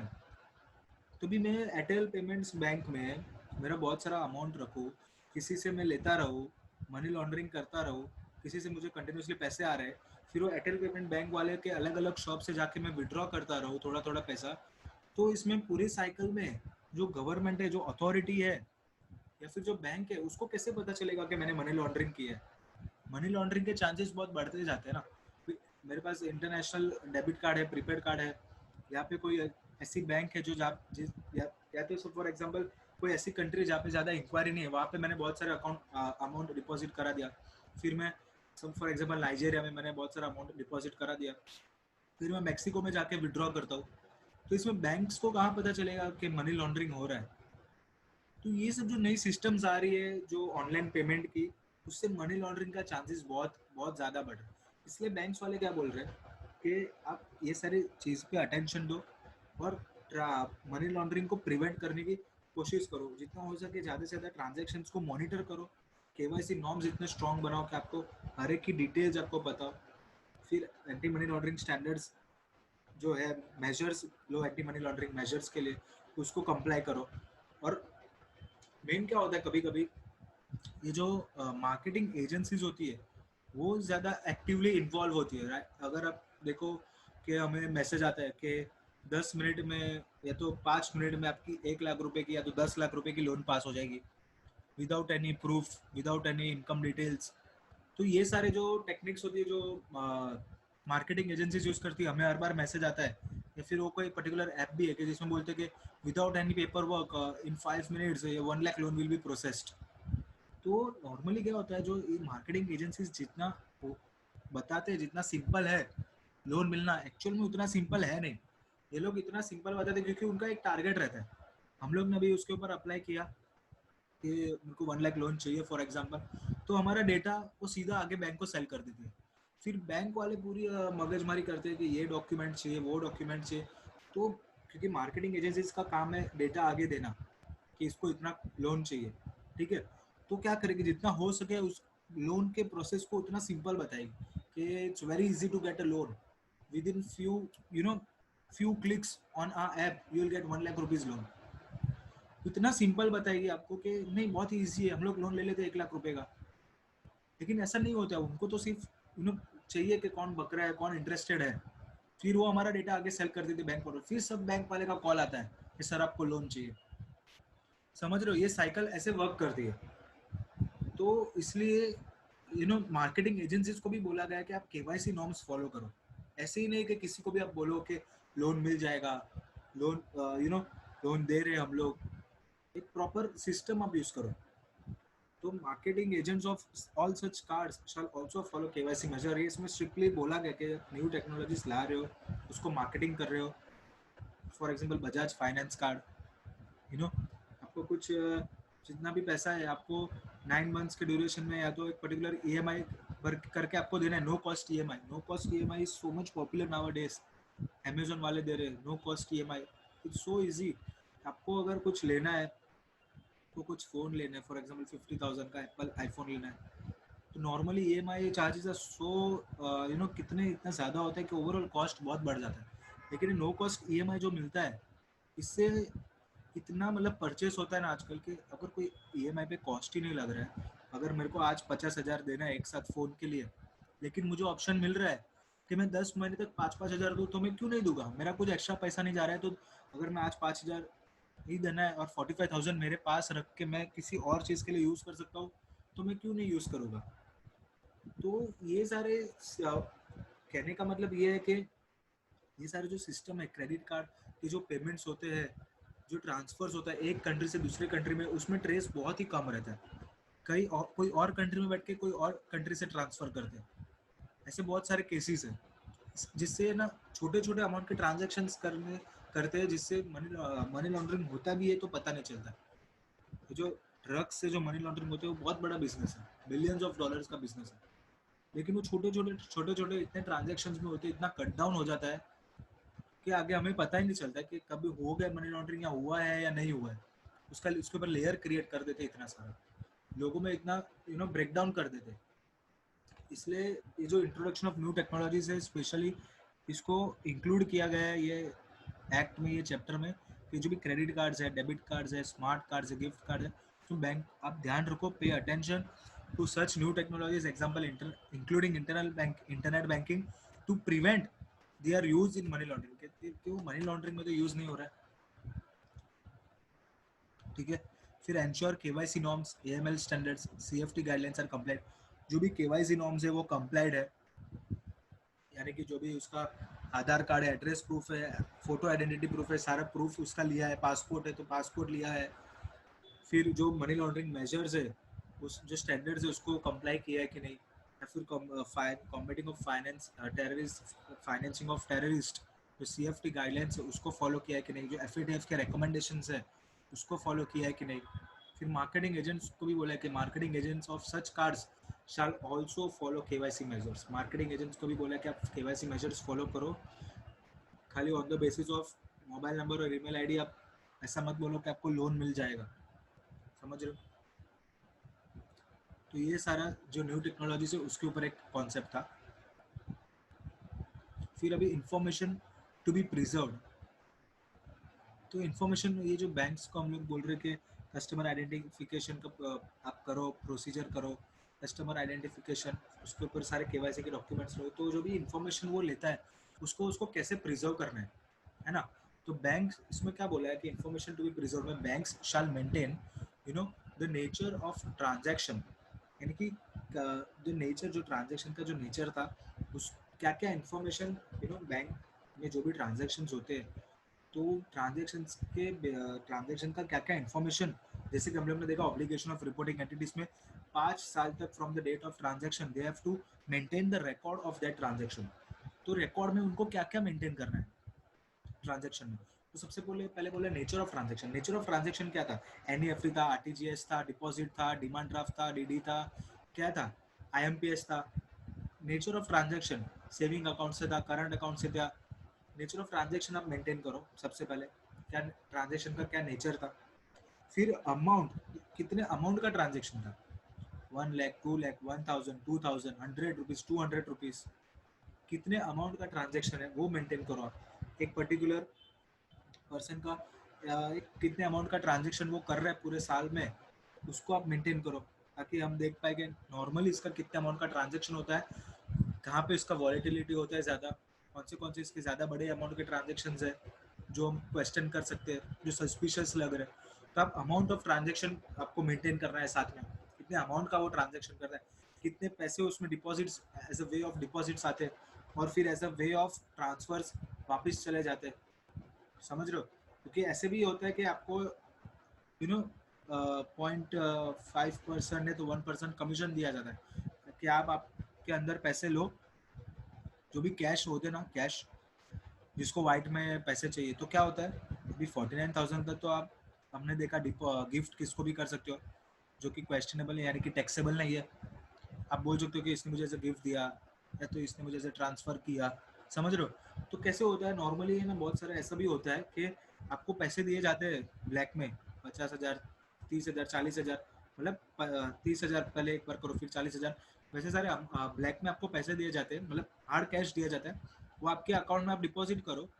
अगर आप डिपॉजिट ऑलरेडी बैलेंस है तो पहले आप हम एक आपका आपको एक पार्टी का अकाउंट नंबर देंगे, उसको आप ऑनलाइन ट्रांसफर करो, यानी कि वो पार्टी का पैसा ही है जो हमको वो देते हैं कैश में, और वापस हम उनको ही देते हैं ताकि उनके पास वाइट की एंट्री आ जाए और वो बोल सकते हैं कि हमने दी। और हमारा कुछ फॉर एग्जांपल ऐसे भी बता सकते हैं कि कि उन्होंने हमसे कुछ सर्विसेज लिए।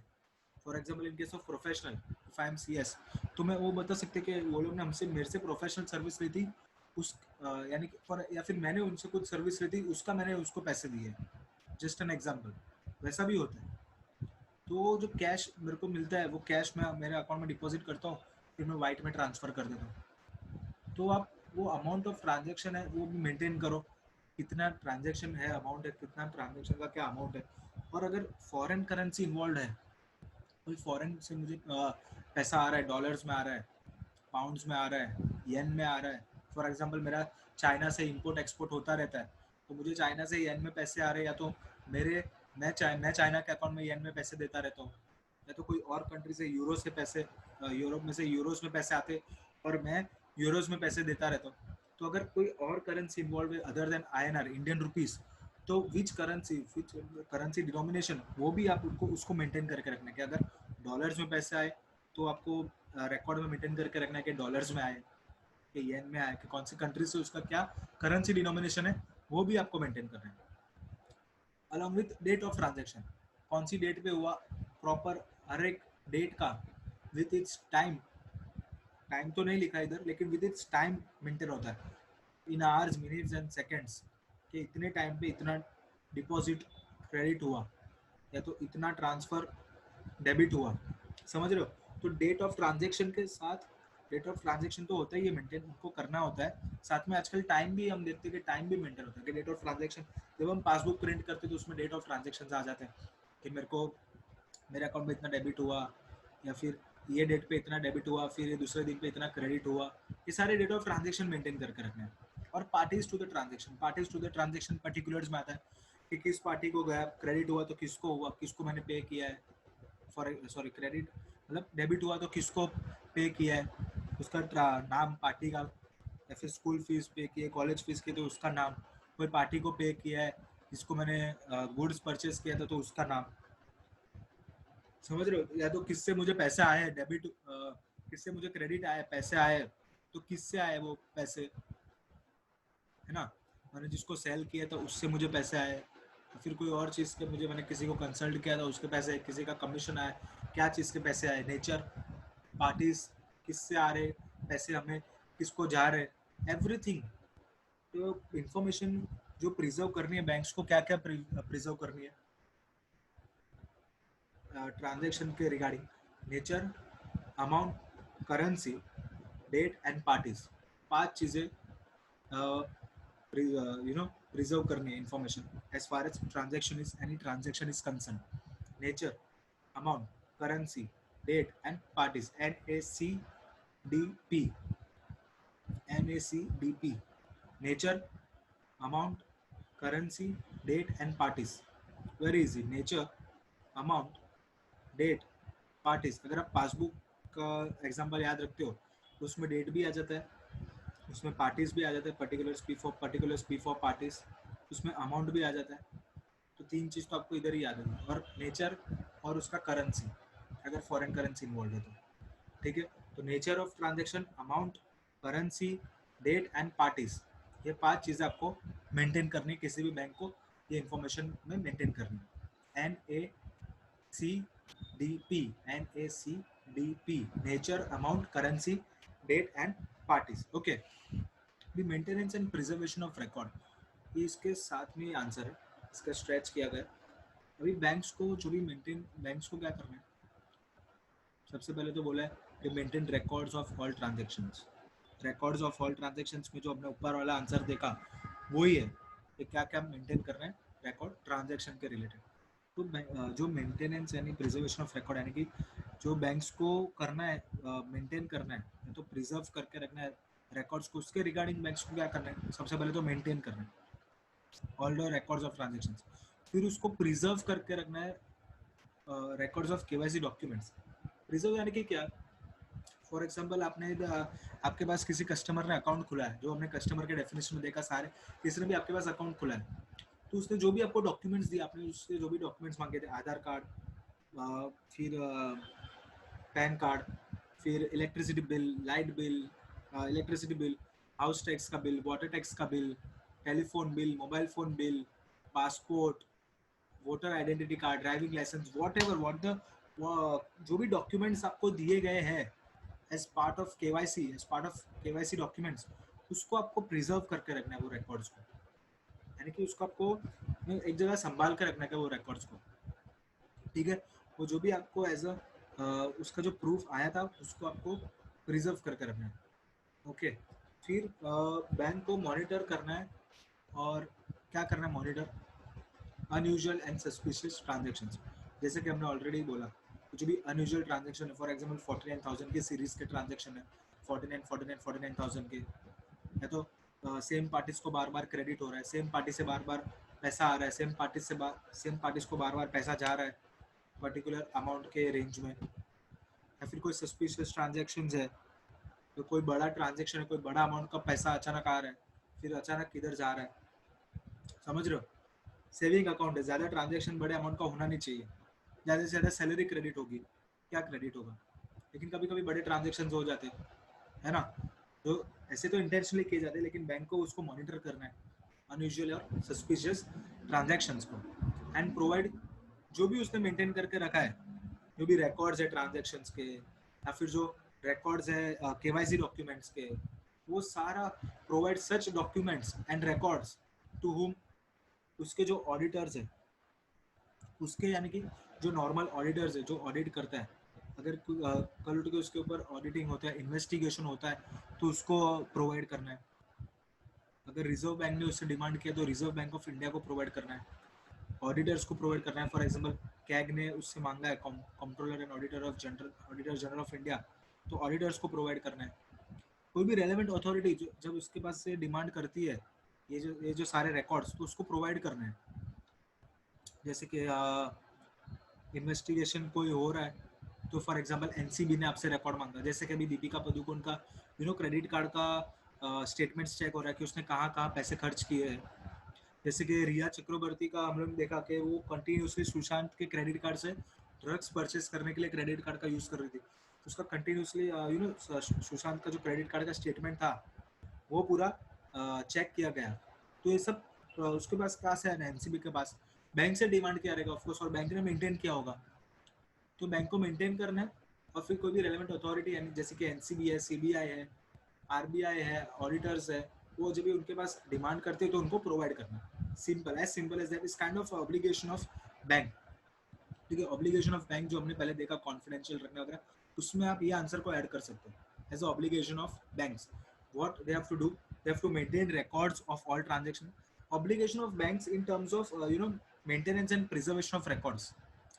Okay, what are the obligations in terms of maintenance, as far as maintenance and preservation of records are concerned? So first of all, maintain records of all transactions.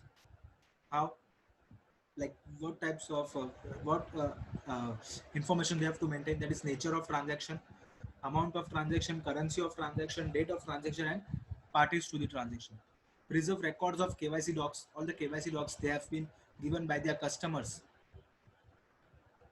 that KYC docs, like not only Aadhaar card, PAN card, light bill, photo ID, house tax bill, or all sorts of KYC documents. But in case of company, their incorporation certificate. In case of LLP, their LLP agreement. These are also all types of KYC documents.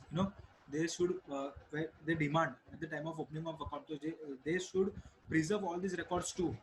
Okay, and monitor unusual and suspicious transactions. If there are any unusual and suspicious transactions, then they should monitor them and provide such documents and records to the auditors, RBI, relevant authority, CBI, NCB, whoever demands. They should provide the records when requested by them. Okay. Now, reporting to Financial Intelligence Unit, India. There is a Financial Intelligence Unit being of India set up by Government of India, a particular unit for the financial intelligence. तो इसके regarding क्या है कि banks shall report information of cash and suspicious transactions to whom, director of FIU India, यानी कि financial intelligence unit of India. यानी कि अगर कैश में जो भी ट्रांजैक्शंस हो रहे हैं, कैश का विड्रॉ हो रहा है कोई अकाउंट से, डिपॉजिट हो रहा है, अगर कुछ ऑनलाइन ट्रांसफर नहीं हो रहा है लेकिन कैश से हो रहा है, कैश का विड्रॉ हो रहा है, कैश का डिपॉजिट हो रहा है, और कोई भी सस्पिशियस ट्रांजैक्शंस हो रहे हैं, तो बैंक को किसको रिपोर्ट करना है? वॉलंटरीली आप बोल सकते हो, या तो उसने डिमांड किया तो बैंक को रिपोर्ट करना है डायरेक्टर ऑफ FIU इंडिया, यानी कि फाइनेंशियल इंटेलिजेंस यूनिट को रिपोर्टिंग करना है। और दूसरा क्या रिपोर्ट करना है? Information of transaction involving receipts by NPO of value more than 10 lakhs और इक्विवेलेंट इन फॉरेन करेंसी। फिर क्या होता है ना, तो किसी किसी का सैलरी बहुत ज़्यादा होता है तो उसको टैक्स भरने का बहुत ज़्यादा आता है। तो ये मार्केट में चल रहा है अभी, आपको मैं ऐसा कुछ अवेयर करने के लिए बता रहा हूँ, सिखाने के लिए नहीं बता रहा हूँ। कैसा होता है ना, अगर आप ये सारे डिडक्शंस मिलते हैं, पॉलिटिकल कॉन्ट्रीब्यूशंस करते हैं तो, या फिर कोई ट्रस्ट में डोनेट करते हैं तो जितना आप डोनेट करते हो ना उतना आपको डिडक्शन मिलता है। फॉर एग्जाम्पल आपने 1 लाख का किया तो आपको 1 लाख के ऊपर कम टैक्स भरने हैं, तो आपका टैक्स स्लैब भी कम हो सकता है। फॉर एग्जाम्पल आप 30% में जा रहे हो तो आप 20% में वापस आ सकते हो, और ओवरऑल आपका अगर 30% में भी रहते हो तो 1 लाख के ऊपर आपका 30,000 रुपया बचता है। तो लेकिन 1 लाख तो आपने ट्रस्ट को डोनेट कर दिया, तो नॉर्मली पब्लिक क्या सोचता है कि 1 लाख कौन देगा, 30% 30,000 बचाने के लिए 1 लाख रुपए थोड़ी ना मैं ट्रस्ट को दे दूं या फिर किसी पॉलिटिकल कंट्रीब्यूशन को दे दूं। लेकिन बहुत सारे ट्रस्ट यानी कि एनजीओस, ये सब नॉन प्रॉफिट ऑर्गेनाइजेशंस या फिर क्या होता है कि ये लोग जो ट्रस्ट होते हैं उसमें आपको चेक देना होता है, मतलब या फिर ऑनलाइन ट्रांसफर करना होता है। फिर उसमें क्या होता है पता है, 4% और 5% is the kind of market rate going on, उतना amount commission, kind of commission पैसा काट के आपको वापस आपका सब कैश दे देते हैं। वो 4% और 5% उनका इनकम है। अगर आपने समझो 10 लाख का किया तो 4% 5% जितना भी हो रहा है 40-50 हज़ार, वो उनका इनकम है। 1 लाख का किया जो 4-5 हज़ार उनका हो रहा है वो इनका इनकम है।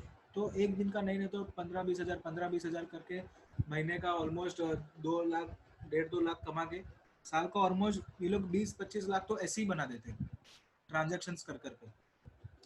और वो लोग फिर फेक एक्सपेंसेस बता देते हैं कि हमने इधर खर्च किया उधर खर्च किया, वैसे बिल दे देते हैं। कोई ट्रस्ट है, चैरिटेबल अथॉरिटी, ये सीएसआर जो होता है आजकल, कॉर्पोरेट सोशल रिस्पॉन्सिबिलिटी, अभी किसी किसी कंपनी का इतना बड़ा बड़ा अमाउंट होता है, 10 lakhs 15 lakhs 1 करोड़ 10 करोड़, फिर 1 लाख या 2 लाख भी हो तो अमाउंट तो बड़ा ही है ना। कोई क्यों चाहेगा कि मेरा पैसा मैं पूरा उसको दे दूँ। तो क्या करते सीएसआर के नाम पे जस्ट खाली ट्रांसफर करते और 4-5% मार्केट में रेट चल रहा है उतना पैसा काट के बाकी का पूरा कैश उन वापस ले लेते। कोई सच में सीएसआर करता नहीं है ना। ये जो पीएम केयर्स में भी अभी बहुत सारे सीएसआर हो रहे, कोल इंडिया वगैरह के, तो ये सीएसआर, ये पीएम केयर्स का भी कितना सारा क्वेश्चंस रेज हो रहे हैं कि ये सीएसआर इतने सारे अचानक कहाँ से हो रहे जो आज तक नहीं हो रहे थे। ये अभी अभी नया सेटअप किया गया पीएम केयर्स फंड, उसमें कहाँ से इतना सारा सीएसआर आ रहा है। या फिर ये जो हमने एग्जांपल देखा एनपीओ का, कि एनपीओ में क्या करते हैं, एनपीओ में पैसा दे देते हैं जिसका ज़्यादा सैलरी रहता है। अभी उसको तो कंपनी वाली टीडीएस काटती है तो सैलरी तो कम नहीं बता सकते। सैलरी एक ऑप्शन था उनके पास, सैलरी कम बताना तो टैक्स कम भर सके, टैक्स बच सके उनका। पर अभी कंपनी वाले तो जितना सैलरी उतना बताते, कंपनी वाले से कुछ हम बोल नहीं सकते। तो वो लोग क्या करते हैं, उनका टैक्स ज़्यादा भरने का था तो उनका जो डिडक्शन है उसका पूरा इस्तेमाल करते हैं। 80 GGG 80 GG 80C वगैरह जो भी है वो ट्रस्ट में डोनेट करते हैं। ट्रस्ट भी यहाँ कहीं का सिंपल लोकल ट्रस्ट रहता है, कनेक्शन रहता है ट्रस्ट वाले के साथ, पैसा उसमें डोनेट करते हैं, 4-5% पैसा काट के पूरा कैश उनको मिल जाता है। अभी उनका 5% पैसा गया लेकिन उनका 25% तो बच गया, जो उनका 30% का जो टैक्स रेट में अगर वो आ रहे थे तो ऐसा सब बहुत होता है। तो इसलिए स्पेसिफिकली क्या बोला है कि अगर किसी एनपीओ को, ट्रस्ट है, NPO non profit organisation, charity, CSR कुछ भी हो, मतलब किसी एनपीओ को अगर 10 लाख से ऊपर का अगर फंड आ रहा है, रिसीट्स हो रही है उनकी, तो वो हमें रिपोर्ट करो। किसको? Financial intelligence unit. अगर बैंक वाले आपके पास किसी एनपीओ का अकाउंट है नॉन प्रॉफिट ऑर्गेनाइजेशन का और उसको 10 लाख से ज़्यादा का रिसिट्स हो रहा है, फंडिंग आ रहा है, डोनेशन आ रहा है, सब्सक्रिप्शन आ रहा है, तो हम आप, या फिर 10 लाख अगर इंडियन करेंसी में है तो, और उसका इक्विवेलेंट फॉरेन करेंसी में, उसका इक्विवेलेंट जितना डॉलर होता होगा उतना फॉरेन करेंसी से आ रहा है, या तो जितना यूरो, जितना येन्स, जितना पाउंड, जितना होता रहेगा 10 लाख का इक्विवेलेंट जितना फॉरेन करेंसी है, उससे ज़्यादा अगर पैसा किसी एनपीओ का आ रहा है तो आप हमें रिपोर्ट करो। किसको? डायरेक्टर ऑफ एफआईयू इंडिया, ताकि उनको भी पता चले ना कि ये बहुत बड़ा फंड है, ये बहुत बड़ा एनपीओ है और ये कहाँ पे खर्च करता है इतना पैसा, उसको ट्रैक डाउन कर सके। समझ रहे हो? तो अगर कोई कैश ट्रांजेक्शन है या तो सस्पिशियस ट्रांजेक्शन है या तो किसी एनपीओ को 10 लाख से ज़्यादा का पैसा आ रहा है, तो आप बैंक को किसको रिपोर्ट करना है? Director of financial intelligence unit of India. Okay, ये एक कॉन्सेप्ट बताया गया है। ये 2 टाइप के ट्रांजेक्शन रिपोर्ट करने। अभी freezing of assets under section 51A of Unlawful Activities Prevention Act 1967. This is the last topic of the chapter and then we will complete the chapter. Simple है, एक दूसरा एक एक्ट है unlawful activities को prevent करने के लिए। जो भी अनलॉफुल एक्टिविटीज होती है ना, drug trafficking, child trafficking, prostitution rings, computer fraud, ये सारे जो भी अनलॉफुल एक्टिविटी हो रही है, basically all the sources of black money, तो उसके असेट्स फ्रीज करने के लिए ये एक्ट में कैसे बताया गया, क्या बताया गया, उसके रिगार्डिंग एक छोटा सा टॉपिक दिया गया है आपके मॉड्यूल में, जिसके रिगार्डिंग आपको सिर्फ ये 4 पॉइंट याद करने और कुछ नहीं। ये 4 पॉइंट है जो आपको देखने और याद करने। तो क्या बोले, freezing of assets under section 51A of unlawful activities prevention act 1967। सबसे पहले तो ये पार्लियामेंट द्वारा एक्ट किया गया, एनेक्ट किया गया एक्ट है, enacted by parliament. This act is enacted by parliament, okay. Of course, all the acts are enacted by parliament, right? So no, like Lok Sabha में पास होता है, फिर राज्यसभा में पास होता है। तो प्रिवेंशन ऑफ इसका ऑब्जेक्टिव क्या है, मेन इसका इसका नाम ही क्या है, अनलॉफुल एक्टिविटीज को प्रिवेंट करना।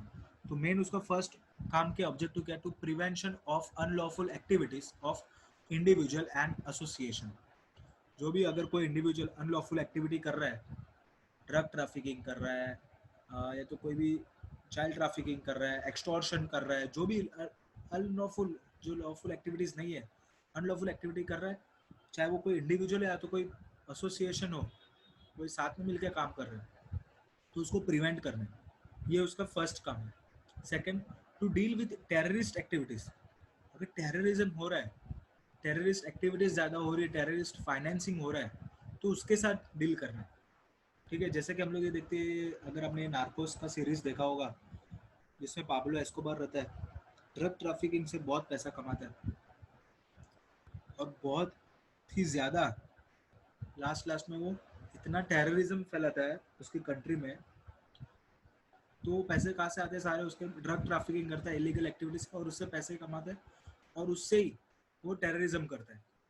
तो ये जो डीलिंग विद टेररिस्ट एक्टिविटीज है, यानी कि टेररिस्ट एक्टिविटीज जो भी हो रही है उसके साथ डील करना, ये एक्ट का एक ऑब्जेक्टिव है। थर्ड है, थर्ड इसमें ये बोला गया है कि central government is empowered to freeze, seize और attach what funds, financial assets और इकोनॉमिक रिसोर्सेज एक्सेट्रा। इसमें सेंट्रल गवर्नमेंट को एम्पावर्ड यानी कि पावर दिया गया है, तो वो लोग कभी भी कोई भी जो असेट है, कोई भी फंड है, यानी कि कोई भी फंड यानी कि कोई भी अकाउंट है जिसमें फंड्स है, तो कोई भी फाइनेंशियल एसेट्स है, जो भी एसेट्स है सारे, उसको वो लोग कभी भी फ्रीज कर सकते हैं, सीज कर सकते हैं, या तो अटैच कर सकते हैं। ठीक है, सिंपल है। और लास्ट इसमें ये बताया गया कि प्रोहिबिट एनी पर्सन और entity making available funds, financial assets और economic resources to any person entity engaged और suspected to be engage in terrorism. इसका मतलब क्या है,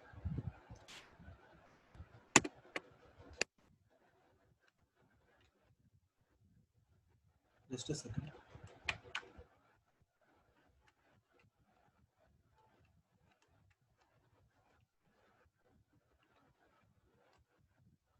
इसका मतलब क्या है कि अगर कोई पर्सन जो इन्वॉल्व है टेररिज्म में और कोई दूसरा पर्सन उसको फंड्स अवेलेबल करवा रहा है, या तो फाइनेंशियल एसेट अवेलेबल करवा रहा है, या तो कोई रिसोर्सेज अवेलेबल करवा रहा है जो उसको टेररिज्म में हेल्प कर रही है, या तो वो एंगेज है या तो सस्पेक्टेड है, या तो लग रहा है कि वो एंगेज्ड है एक पर्सन, तो उसको कोई अगर अवेलेबल करवा रहा है तो उसको प्रोहिबिट करो। फॉर एग्जाम्पल ए है और बी है, बी हमें लग रहा है कि वो इन्वॉल्व है टेररिज्म में, या तो वो सच में है, या तो suspected to be engage in terrorism. और ए जो है उसको क्या अवेलेबल करवा रहा है, सारे फंड्स, पैसा, फाइनेंशियल एसेट्स, रिसोर्सेज, तो उसको क्या हो रहा है, टेररिज्म में हेल्प हो रहा है, टेररिज्म बढ़ाने के लिए। तो ऐसे पर्सन यानी कि ए को ही प्रोहिबिट करना है, प्रोहिबिट एनी पर्सन और entity making available funds, financial assets और economic resources to any person or entity engaged or suspected to be engaged in terrorism। Simple है। ये एक्ट में चार चार चीजें मेन दी गई है। एक तो है प्रिवेंशन ऑफ अनलॉफुल एक्टिविटीज, जो उसका नाम है एक्ट का, अनलॉफुल एक्टिविटी को प्रिवेंट करना है। ठीक है, चाहे कोई भी करे, इंडिविजुअल कर रहा है या कोई एसोसिएशन कर रहा है। फिर अनलॉफुल टेररिस्ट एक्टिविटीज अगर हो रहा है तो उसमें डीलिंग विद टेररिस्ट एक्टिविटीज हो रहा है तो उसको प्रिवेंट करें, टेररिज्म को कम करें। Combat of financial financing of terrorism, ठीक है, CFT। फिर सेंट्रल गवर्नमेंट को पावर दिया गया है कि आप कोई भी असेट को फ्रीज कर सकते हो, सीज कर सकते हो, या तो अटैच कर सकते हो, जो भी इन्वॉल्व है अगर मनी लॉन्ड्रिंग में। कोई भी असेट है, शायद फंड है या तो फाइनेंशियल असेट है, कोई भी इकोनॉमिक रिसोर्सेज है, और कोई भी पर्सन जो ऑलरेडी इन्वॉल्व टेररिज्म है उसको अवेलेबल करवा रहा है, funds, financial asset, economic resources, तो उसको ही प्रोहिबिट करना है। ये 4 चीज़ें ये एक्ट में बताई गई है जिसको आपको याद रखना है। रिसेंटली ये आंसर पूछा गया है एग्जाम्स में। Okay, so here we complete our prevention of money laundering chapter. I hope you have understood all the topics. In case you haven't, you can ask, uh, you can solve your doubts. You know, यहाँ पे हम लोग ने सारे जो भी prevention of money laundering act 2002 जो CS executive module में चैप्टर है उसका एक एक टॉपिक हमने यहाँ पे कवर किया है with proper notes. I hope this notes helps you. Honestly speaking हम लोग को भी इतना जब मैं एज ए स्टूडेंट मुझे भी इतना प्रॉपर नोट्स कभी नहीं मिला. अगर इतना प्रॉपर नोट्स मिले तो it becomes quite easy for us to study. Exam day पे लास्ट मोमेंट पे रिवीजन करने के लिए और सब कुछ कवर करने के लिए बहुत ही ईजी हो जाता है और बहुत ही हैंडी हो जाता है. Quickly remember in the form of story line and charts. I hope मतलब इसलिए मैंने आपको इतने अच्छे से प्रिपेयर करके दिया है. I hope this helps you. This all this charts and notes, and here we complete our last lecture and in our topic, our chapter prevention of money laundering act 2002 का चैप्टर हमारा यहाँ पे complete हो गया. ये 4th lecture था आज का. आई होप आपको हर एक टॉपिक अच्छे से समझा हो. I have given my best. And now एक छोटा सा एक शॉर्ट एनालिसिस मैंने किया है आप लोगों के लिए पिछले 10 अटेम्प्ट का. जो हमारा मेन मोटिव है ये चैप्टर पढ़ने का ताकि हम एग्जाम में इसके बारे में कोई भी आंसर है तो लिख सके और एग्जाम पास कर सके, जो मेन मोटिव है. तो आपके लिए थोड़ा सा मैं टाइम लेना चाहूँगा और मैं बताना चाहूँगा कि मैंने लास्ट 10 अटेम्प्ट का एक छोटा सा एनालिसिस किया है. कौन से टाइप के क्वेश्चंस आते हैं, कितने मार्क्स के लिए ये चैप्टर आता है. तो कुछ इंपॉर्टेंट क्वेश्चंस यहाँ पे डिस्कस करेंगे and then we will complete this chapter. Okay, तो सबसे पहले मैं आपको बता दूँ कि लास्ट 10 अटेम्प्ट आप इसका देखोगे तो एवरेज 5 मार्क्स के लिए इसमें से क्वेश्चन आया है ये चैप्टर में से. 5 मार्क्स यानी कि समझो फॉर एग्जांपल 5 मार्क का कोई एक पर्टिकुलर क्वेश्चन या तो 3 मार्क्स के 2 क्वेश्चन 6 मार्क्स या फिर वैसे सब 5 से 6 मार्क का एवरेज 5 मार्क का बोल सकते हैं एक एग्जाम में एक अटेम्प्ट में ये चैप्टर में से क्वेश्चन आया. क्वेश्चन जो फ्रिक्वेंटली आए हैं ऐसा नहीं बोलूँगा कि यही आपको पढ़ना है या इसमें से ही आएगा, ऐसा नहीं बोलूँगा. कुछ भी आ सकता है, लेकिन जो फ्रिक्वेंटली पूछे गए हैं बाय ICSI एंड इसका चांसेस थोड़ा ज़्यादा है आने का. और जो फ्रिक्वेंटली पूछे गए वैसे क्वेश्चंस मैंने यहाँ पे लिस्ट डाउन किए हैं. ऐसा नहीं बोलूँगा कंप्लीटली कि यही आएगा, आपको यही पढ़ना है.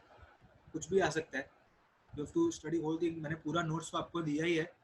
पूरा नोट्स भी पढ़ोगे तो इट्स वेरी इजी. आप पूरा चैप्टर याद कर सकते हो. नोट्स में अच्छे से इजी वे में शॉर्ट में दिया गया है पूरा स्टोरी लाइन एंड चार्ट्स के फॉर्म में. को लास्ट मोमेंट पे रिवीजन पूरा भी कवर करना होगा तो बहुत इजी रहेगा. लेकिन ये कुछ आंसर्स है जिसका आप अच्छे से पढ़ सकते हो. जैसे कि एक है प्रोसेस ऑफ मनी लॉन्ड्रिंग. जो हमने देखा सबसे पहले प्रोसेस ऑफ मनी लॉन्ड्रिंग, वो एक इम्पोर्टेंट आंसर है. इम्पोर्टेंट यानी कि जो फ्रिक्वेंटली पूछा गया है. यहाँ पे हम लोग देखते हैं अभी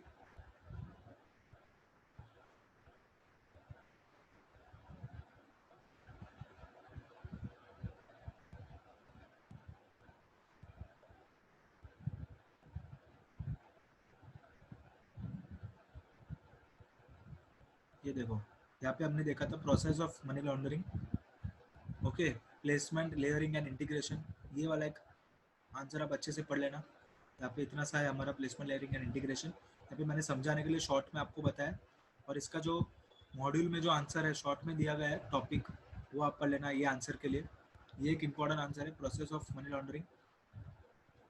फिर दूसरा है इम्पैक्ट ऑफ मनी लॉन्ड्रिंग. अब ये इम्पैक्ट ऑफ मनी लॉन्ड्रिंग का जो आंसर है उसको ऐसे भी पूछते हैं what is the impact of money laundering on economic development. या तो क्या उसका इफेक्ट है या तो क्या इन्फ्लुएंस है या तो कोई पर्टिकुलर स्टेटमेंट उठा देते हैं मॉड्यूल में से और उसके ऊपर आंसर पूछते हैं कि प्रॉब्लम ऑफ जियो बाउंड्रीज वगैरह ऐसा करके कि शॉर्ट टर्म बेनिफिट और लॉन्ग टर्म बेनिफिट हम लोग ने देखा था कि लॉन्ग टर्म में नेगेटिव इफेक्ट ही है. तो इसमें ऐसा स्टेटमेंट पूछ लेते हैं कि शॉर्ट टर्म जियो पॉलिटिकल बाउंड्रीज के लिए क्या इम्पैक्ट पड़ता है या फिर शॉर्ट टर्म के लिए अच्छा है और लॉन्ग टर्म के लिए अच्छा है कि नहीं है, वैसे करके. या फिर ऐसा पूछते हैं कि डिस्कस मनी लॉन्ड्रिंग में तो और क्या उसका इम्पैक्ट है. तो ये जो इम्पैक्ट ऑफ मनी लॉन्ड्रिंग वाला हमने आंसर देखा था राइट आफ्टर प्रोसेस, वो एक इम्पॉर्टेंट है।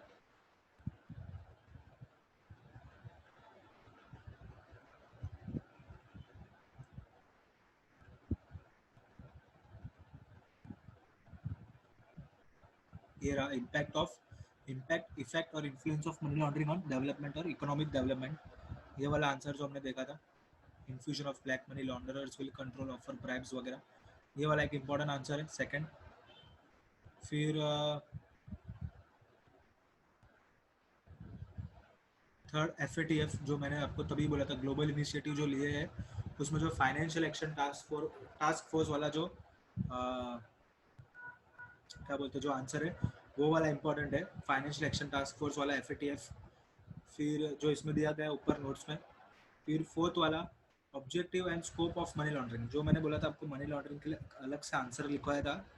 जो आप एक normal money discuss money laundering या तो सिर्फ मनी लॉन्ड्रिंग पे आपको एक क्वेश्चन पूछे तो आप शॉर्ट में लिख सको ऑब्जेक्टिव्स और स्कोप वगैरह सब साथ में। तो ये वाला जो आंसर था हमारा सिर्फ मनी लॉन्ड्रिंग पे, उसका ऑब्जेक्ट है कि नॉर्मली शॉर्ट में फिर ऑब्जेक्ट दिया गया है 3 पार्ट में, फिर क्या है मनी लॉन्ड्रिंग, उसका मतलब conversion of black money into white money, फिर section 3 who is guilty of offence, है ना। फिर सेक्शन 4 पनिशमेंट क्या है मनी लॉन्ड्रिंग में, कितना फाइन है, कितने साल की इम्प्रिजनमेंट है। ये आप शॉर्ट में उसका स्कोप एंड ऑब्जेक्टिव्स लिख सकते हो मनी लॉन्ड्रिंग का। ये एक आंसर थोड़ा फ्रिक्वेंटली पूछा गया है। फिर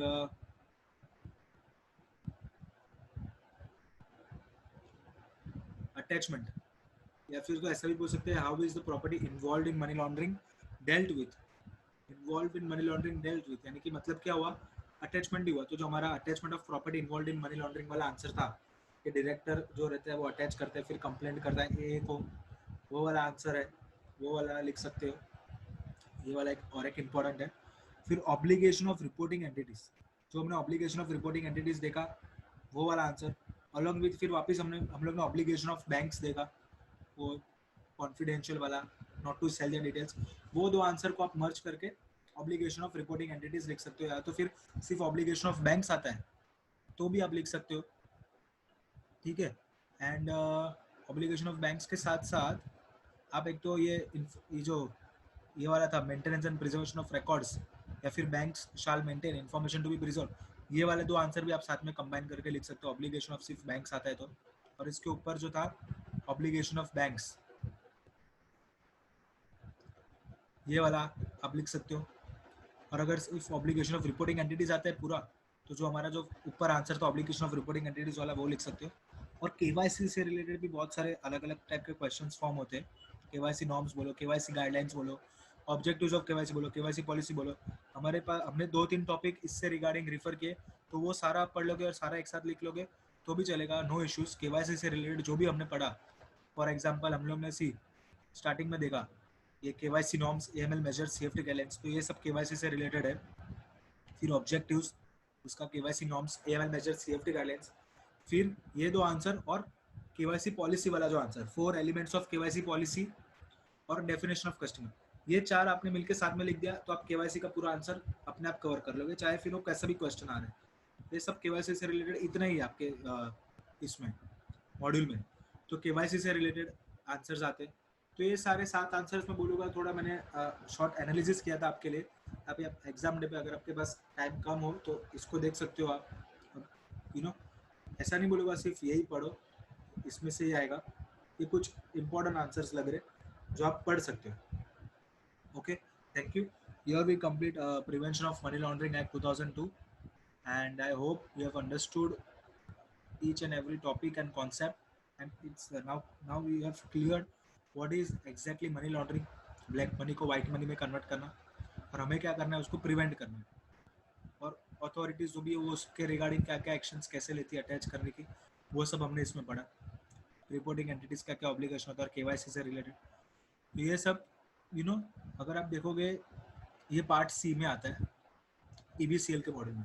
और पार्ट सी का हमसे एक स्टार्टिंग में लिखा हुआ रहता है part A, part B, part C में क्या एक्सपेक्ट करते हैं, विच लेवल ऑफ नॉलेज। तो इसमें एक ज़्यादा एक्सपर्ट नॉलेज हमसे नहीं मांगा है, प्रैक्टिकल नॉलेज मांगा है, नॉर्मल कि हम इस कॉन्सेप्ट को समझे और शॉर्ट में समझा सके। अगर डे टू डे बेसिस पे कल हम ये एक्ट क्यों दिया, कल हम CS बनते हैं, हमारी कंपनी मनी लॉन्ड्रिंग में इन्वॉल्व तो नहीं है, ये हम देख सकें। अगर कोई फॉरेन कंट्री के साथ हमारा एक्सचेंज होता रहे तो हम देख सकें कि मनी लॉन्ड्रिंग अफेक्ट हो रहा है कि नहीं हो रहा है, अट्रैक्ट हो रहा है कि नहीं हो रहा है।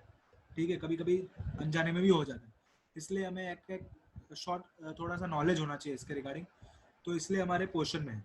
ओके, तो ये वो बेसिस से आप इसको पढ़ सकते हो। Okay, thank you, your we complete prevention of money laundering act 2002। Okay, all the best, see you.